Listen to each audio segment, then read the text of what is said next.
and Cardinals. Best in the NFL, they said. Ready for the NFC title game today, they said. Enough offense and a nasty defense, they said. Well, I say 28-16 in your first loss of the season. Dallas lays an egg in AZ. The Cardinals asserting themselves from go in this one. 28-16, your final, as the Cowboys suffer their first loss of the season. Wow. Back in studio with the two-time champ Bryant McFadden. B-Mac, no one saw this coming. Vegas didn't see it coming. You didn't see this coming. I didn't see this coming. So to react off of it, I mean, it seems like every year, this is a Dallas team that the second we start giving them the credit they deserve, they do something like this. What's your takeaway from this ballgame? Out of all the unexpected things we witnessed today, with the Miami Dolphins just easily taking care of business against Denver, scoring 70 points, the Kansas City Chiefs putting up 40-plus points against the Bears, this might be the most surprising thing. To see the Arizona Cardinals beat the Cowboys by 12 points. Remember, the Cowboys were laying 11.5 to the Cardinals. The Cardinals basically covered the spread, the same spread the Cowboys were not able to cover from their side of things. And the way they did so, Joshua Dobbs outplayed Dak Prescott. Only 4 incompletions against this historic-like defense that we saw in 2 weeks of play. Only provided 2 sacks, the Dallas Cowboys. Then you look at running the football for the Arizona Cardinals. The Cardinals ran for almost 200 yards. Over 200 yards, 221 yards to be exact. They averaged over 8 yards per carry. Now, Tony Pollard had a pretty good day running the football as well, over 120 yards or so. But the issue for the Dallas Cowboys was the stalemate they were facing in the red zone. In the red zone, when you talk about red zone efficiency, 1 for 5 in the red zone. Arizona, 2 for 2. Big-time moments they capitalize on. And this is the thing you talked about with the Cowboy fans. They were jumping for joy the first 2 weeks. Heck, I was jumping for joy because I had the Cowboys defense on my fantasy team.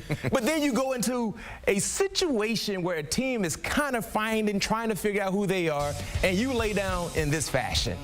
That's certainly the what, and I think you touched on some of the why there when you talk about red zone inefficiencies here for Dallas. But did you see any, I mean, teams get put in this position often. A team that's supposed to win a game handedly, no-shows. Did this look like a team that didn't get off the plane to you? This looked like a team that did not get off the plane and lacked talent.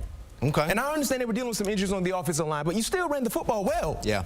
Tony Pollard had a heck of a day. We just didn't see any creativity in the red zone, not to mention just the mental mishaps. 13 penalties for over 100 yards, 107 to be exact. I don't care who you're playing, especially on the road. If you have 13 penalties for over 100 yards, you're going to be in a position to lose, and we saw that today. And the last glimpse of hope they had in the red area where they were struggling, you still got time on the clock, a few timeouts.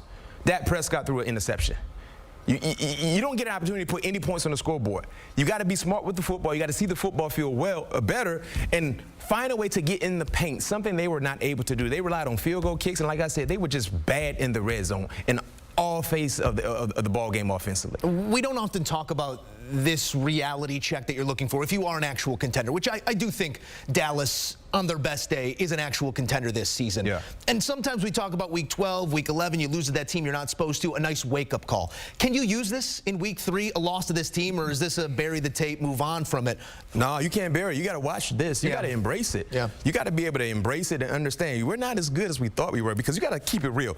The talk of the town in regards to the NFL, especially on the defensive side, was Micah Parsons, the Cowboys defense. I mean, look at what they did in the first 2 weeks. Clearly, deserving of getting a lot of praise. But they was forced to eat a whole pie of humble pie. Forced, not a slice. They ate the entire pie. And this might be something they needed, because clearly they were feeling so good about their performances. But one thing I would like to emphasize for the Cowboys defensively, we guys know you can rush the passer. We know you can put pressure on opposing quarterbacks. But what I saw today was something that surfaced a lot a year ago, was the inability to stop the rushing attack. Yeah. The Cardinals, like I said, 221 yards on the ground. Yeah. Almost a first down per carry, 8.2. Now when you focus and watch the Cowboys on the defensive side, Joe, run the football. We know they can rush the passer, but if we can run the football, we will have a shot. And that was an issue for their defense a year ago. And it surfaced a lot today. So this was, like I said, it was a lot to talk about, to digest in regards to the NFL slate of games. But this was the biggest surprise. Yeah, this was the result based off expectation. No doubt the biggest surprise here on Sunday. There will be no surprise next Sunday in terms of the rushing attack they will face in the San Francisco 49ers. We expected that to be a measuring stick at the top of the conference. Maybe one team is clearly head and shoulders above the other. Let's talk about today's opponent here in the Cardinals, because they've been in all 3 ball games this year. Yes, this is their first win. Yes. We were sort of positioning them as that pesky team that's going to give everybody trouble, but they take a win off of one of the top in the conference here. What did you make of the performance? Not just Dobbs under center, but who this team can be week in and week out as they do try and challenge some of the best teams in the league. I love the fight that I'm seeing from the Arizona Cardinals, and let's keep it real. They're 1-2, but a bounce here or there, they can be 3-0. They had the Washington Commanders right there for the taking week 1, clearly not knowing how to win ball games on the road. They squandered that opportunity away.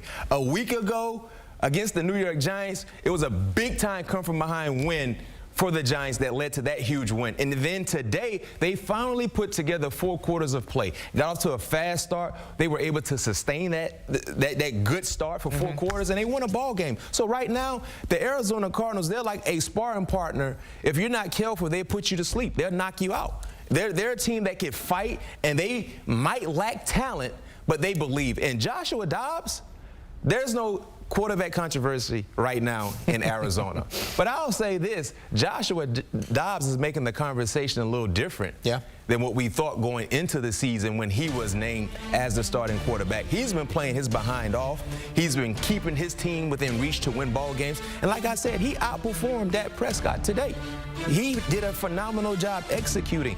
And this is a team, if you look at the future for the Arizona Cardinals, we felt like this would be a rebuild type of season, 2023. But moving forward, remember, they traded some nice assets to Houston to get some draft picks in return.